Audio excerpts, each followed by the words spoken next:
Туулган жердин топурак алтын деп бекеринен айтылбаса керек да. Бул мен туулуп өскөн жерге талайлы. Саякаттар көбүн эсе дал ушул жерден башталат.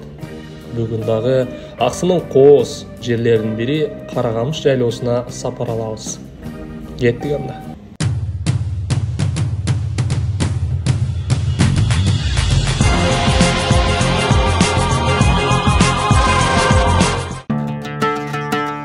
Биздин айыл район борбору Кербен шаарына карагандыктан Каракамыш жайлоосуна унаа менен болжолу 2 саат узактыкты түзөт. Жол катар сиздерге айылдарды жана андагы белгилүү инсандарды тууралуу азан-аулак сөз кыла кетейин.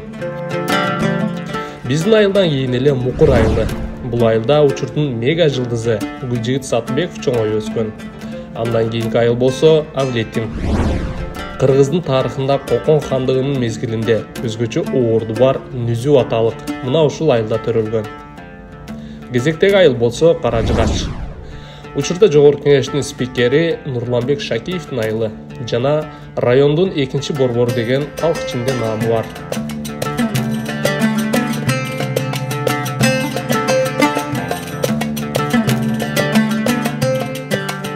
Кийинки айыл болсо Таласта туулуп өскөн, бирок Айты шаарга тең жок акын кылып жараткан Жеңи жоктун айылы Кара Суу. Бул айылда акындын музейи да жайгашкан. Албетте, Аксы районунда өлкөдө оорду чоң белгилүү райондордун бири. Мында көптөгөн атак даңкка ээ инсандар көп. Болгону аркыл тармактан жолдо айылга карата айтып өттүк. Эми көңүлдү кооздукка, жаратылышка буралы.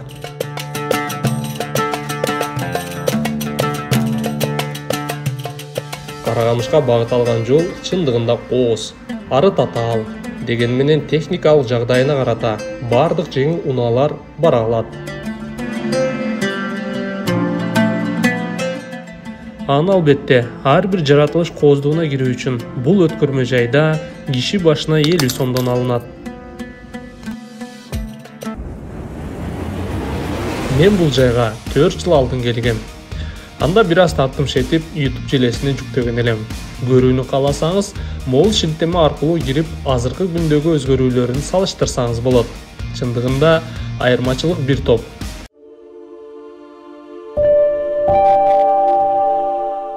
Ошентип 2 саат убакытта Каракамыш шаркыратмасына да жетип келдик.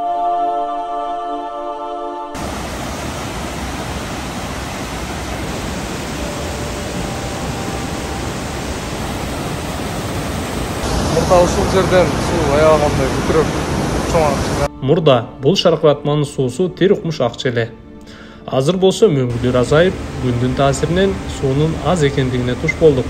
Андан тышкары, бул коктуда чакан гидроэлектр станциялары курулуп, суунун нугун ошол жакты көздөй буруп жатыптыр.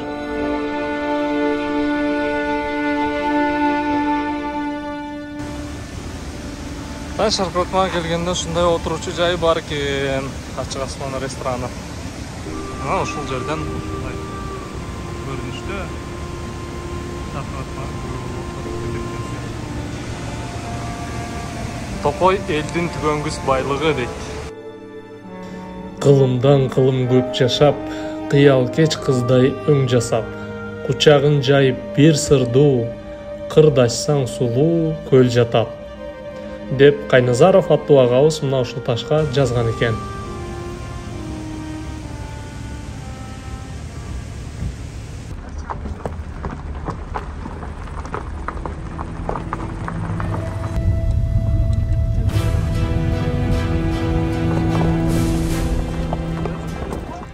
А биз болсо сулуу көлдү көрүү үчүн кырды да аштык. Көлдү алгач көргөн инсанга дароо жээгиндеги бак-тарактар көзгө урунуп, нукура сулуулукту көз алдыңызга тартуулап турат. Мында аба өтө муздак да, ысык да болбой, эс алууга салкын болуп мыкты шарт түзүлөт экен. Бул күн туристтер абдан көп экен деп ойлосок, дем алыш күндөрү мындан да көп болоорун жергиликтүүлүктөр айтып өттү.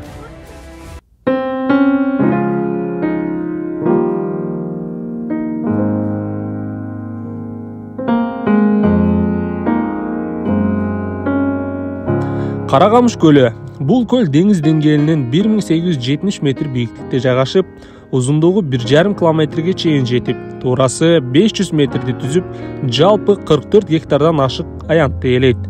Эң кызыгы бул көл жер көчкүдөн улам пайда болуп, бүгүнкү күндө тим эле көргөн көздү уялткан сулуулугу менен көптөгөн туристтердин көңүл чордонунда болуп келет.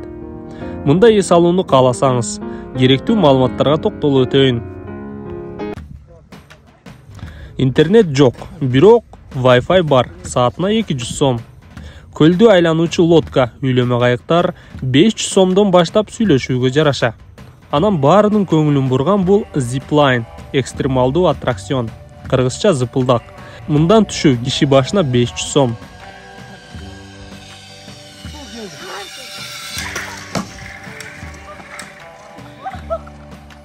Орбита домиктер бардык шарты менен 1 суткасына 7000 сом.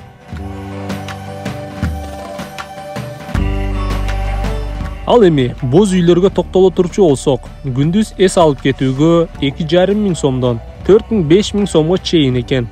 Эмнеге андай дешиңиз мүмкүн? Бул биринчиден сүйлөшкөнгө жараша. Экинчиден жайгашкан жерине жараша болсо, үчүнчүдөн өздөрү каалагандай коюп алган баалары десем туура болчудай. Мисалы бул боз үйлөр суткасына 2,5 болсо, жолдун аркы бетиндегиле боз үйлөр 3000ден да жогору экен. Эми сүйлөшкөнгө жараша экен. Шашпай эс алып кетишим керек эле деп план койгон болсоңуз, анда көлдү бир сыйрап башынан төрүнө дейре кыдырып, өзүңүзгө жакканын карап, бааларын бычып, анан кеңири эс ала бериңиз. Болбосо түз эле бирөөсүнө барып алсаңыз, балким кымбатына туш келишиңиз мүмкүн. Биз алгач көл жээгиндеги бир талдын көлөкөсүндө шашпай дем алып, анан эки жака көз чаптыра, мындагы кереметке тойгончо карап, көлдүн төрүн көздөй бет алдык. Салуу кандай болуп атыр? Укмуш. Кандай экен карагамыш? Аябай сонун экен карагамыштын. Көлү тим эле туп-тунук көк мок ичинен балыктар көрүнүп атат. Аябай сонун экен. Керемет. Чайы да керемет. Природа да керемет. Көл жакшы, сонун көк көзү дагы. Көргөн адамды эз алдырат. Көлөкөзү, шамалы, салкын, эз алып отура турган экен да өзү. Жакшы, хоз, жакты. Капчыга нече болгон үчүн салкын экен. Элден абдан көп эс алуучулар. Бирок сулуулук ошончолук. Так, бул 100 сомдон. Булар 300 сомдон, а сенчи? 800. Курут? Штугу 20.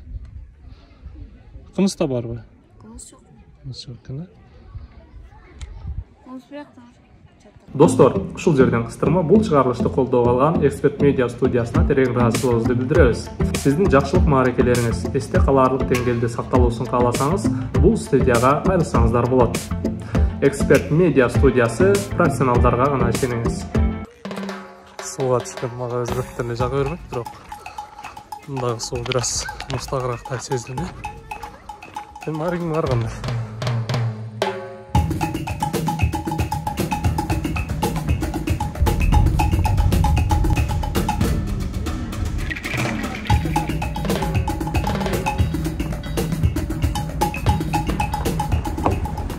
Мында ушундай сонун жайык жерде ак кайыңдын көлөкөсүнө келип жайгашып, тамак ашыбызды жеп эс ала кеттик.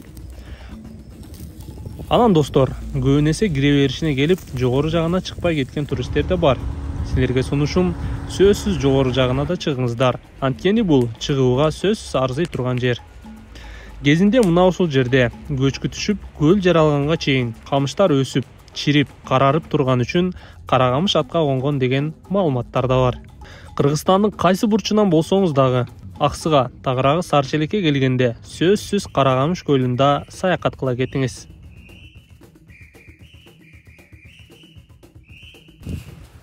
Кайтууга даярданып турган кезде Европадан келген 30га жакын турист келди. Мында аларды кыргыздын кымызжыттуу, ат үстүндө шамалдай сызган жигиттери улуттук көкбөрү оюнун конокторго шоу иретинде ойноп беришти.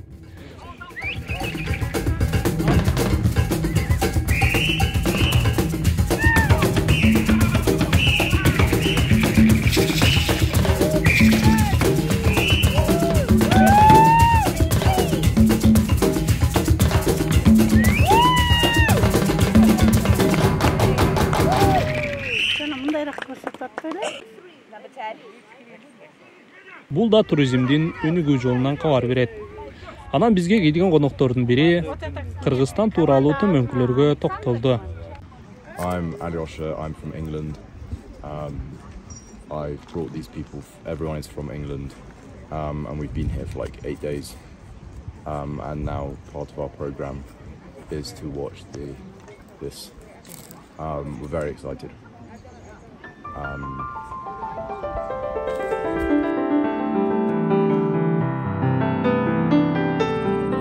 Атене, өмүрдүн башаты. Бул инсандардын батасы биздин туура багытыбыз. Булар менен өткөргөн убакыт мен үчүн бакыт. Жараткан ушул инсандардын өмүрүн узак кылсын. Берүүбүздүн соңуна да келдик. Саякат адамдын жүрөгүнө да, акылына да канат берет. Андыктан мүмкүнчүлүк болсо саякаттап туруңуздар. Табият менен таттуу мамиледе бололу, кийинки берүүдөн жолукканча аман туруңуздар.